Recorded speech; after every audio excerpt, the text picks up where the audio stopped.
Welcome to the Accounting Technology Lab, sponsored by CPA Practice Advisor, with your hosts, Randy Johnston and Brian Tankersley. Good day. Welcome to the Accounting Technology Lab. I'm Randy Johnston with my co-host, Brian Tankersley. Now, I got to tell you, setting up meetings, what a pain, but I'm glad that I have automation to help with it. You know, for those of us that don't have a full-time admin, and even those of us that do, having an automated tool can make all the difference in the world. Now, there's lots of competitors out there, and we've done other accounting technology labs talking about tools like Calendly or iCal or Confirmed. But today we wanted to talk about Microsoft Bookings. Now, I know, Brian, that you have set up bookings and used it in the past, as have I. And what would you like our listeners to know about Microsoft Bookings?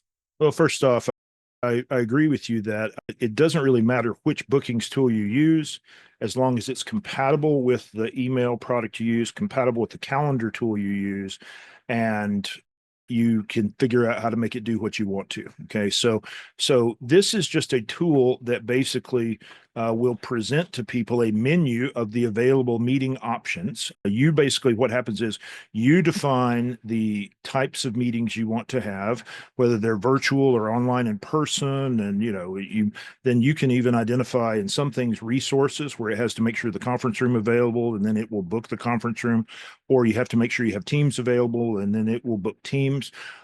But it will actually look at somebody's free busy, and then based on the constraints that you put in there, it will allow somebody to pick the time they'd like to meet with you. Okay.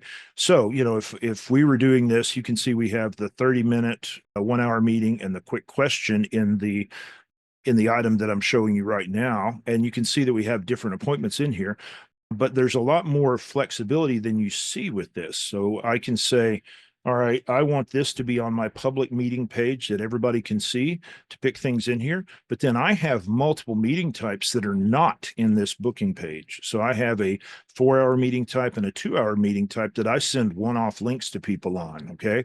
Because the last thing I want is somebody to tie me up. And I have other rules, like I have it set up where you have to book at least 24 hours in advance, so that once I plan my day, I don't have to go back and fix it.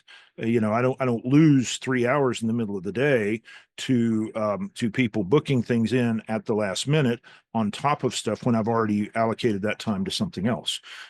So it's a helpful tool here. It's in most plans. It's in the Business Premium, Business Standard, Office 365, just about every Office 365 Enterprise plan and Education plan, just about every Microsoft 365 Enterprise Education plan. There's also a companion bookings app for Android and iOS. Shout out to my friend Stephen Phelan, that's a CPA practitioner in Mustang, Oklahoma. Stephen actually started using this at his little firm years ago, and it didn't matter. The beautiful part about it didn't matter who was booking appointments for him. They had the same page to book those appointments, as opposed to having to go in and look at the calendar and figure out and then go through all the stuff. It just makes it much simpler to fill all these things out. So what Bookings does is it uses predefined meeting types. It puts limits around when the meetings are booked. So it looks for if you have to have constraints, or if there are physical things you need, like a conference room, or again available virtual meeting space or something like that. Is it private, one-time use, or public? So, for example, let's say you worked for one of the big four that just, as we're recording this, laid off a bunch of people in the last week. You could actually go through and set up a meeting type, what called Launching Pad, and you could go in and then meet with those people. They could pick the meeting, and then this would be their introduction to, here's what you have available to you in Cobra, here's the severance we're offering, here's all the stuff, and then you wouldn't list that as a public meeting. So the idea behind this, again, is that they can look at your calendar and pick the time in here. Again, what we're trying to get away from is the pre-meeting to set up the time when we're going to actually meet, which is it's such a meta waste of time. So it will go through again and look at the hours that are available for certain appointment types. So there may be things that you don't want to do first thing in the morning. On the other hand, like with Randy and I, if we really need to do serious thinking and things like that, he and I both tend to do better early in the morning. Okay. and you get to 4 or 5 o'clock in the afternoon, all I want there is people pitching me. Okay. So I want somebody pitching me where I don't have to think super hard. I just have to absorb and react to it. So I don't have to be, because I got to tell you, I lose at least 20 IQ points over the day. And it's one of those things where, I don't know that I can afford to lose that many on something important. Okay. So we just have to be careful with that. But we can set hours for it. So like, when people are trying to pitch us on stuff, I can set that up as an appointment type that has to happen between 3 and 5 p.m. Okay. And that's the available time. And if you don't like it, you can pick 3 to 5 tomorrow or 3 to 5 the next day. Similarly, we can set up how far in advance things need to be. In some of the tools, like in Calendly, I can set up certain documents that they need to send, and I can even make people make a payment to me before I agree to meet with them. And so again, we can have these pages that can go in there. Now, the way it works is you set up the times when it's available and the constraints around it and all that in a page. It takes a little while to do it. It's not very long. And then you can put these things on a personal meeting page. So this is what my personal meeting page looks like. You have a 15-minute quick question, you have a 30-minute meeting on Teams, and you have an hour meeting on Teams. And so it will handle this. Now, one thing about the Microsoft tool is it does not work with Zoom, and it does not automatically set it. So it doesn't work with Zoom to automatically set up the meetings with Zoom, and it doesn't work with G Suite or Google Calendar. Okay. Calendly does. It's about $130 a year, I think is what I pay for it for the plan I've got. But Bookings is actually included in your Microsoft 365 subscription. So if you're not using one of these tools, this is one of the biggest no-brainers in the history of Earth to set things up. I think about hairdressers and massage therapists and accountants and attorneys and all kinds of folks like that. This lets people have some visibility into your calendar to see when you're available for that kind of appointment, but it doesn't let them see what you're doing, and it doesn't mean you have to share the whole calendar with them. They can just see whether it's a yes or no on those dates and times. Again, the visitor enters their contact information into there with their email address. If you're trying to get a virtual meeting, it will actually then you can actually set up where it will send a confirmation email. You can even set it up if you have the Teams, the enhanced Teams thing, the Teams Type 2 subscription, it will actually send text messages to you and the person that books the appointment, confirming according to the schedule you set, letting you know that that's happening. Again, they'll receive the confirmation in there, and then they'll get a link to the web page. So if they have to reschedule and they figure out at 2 in the morning before you're supposed to meet, that they can't do it, they can go to that link at 2 a.m. and pull themselves off for your calendar. So when you wake up at 6, you don't have to worry about, you can see that they've said, hey, I can't do this. And so it just takes it off your calendar, and they reschedule it to when they want.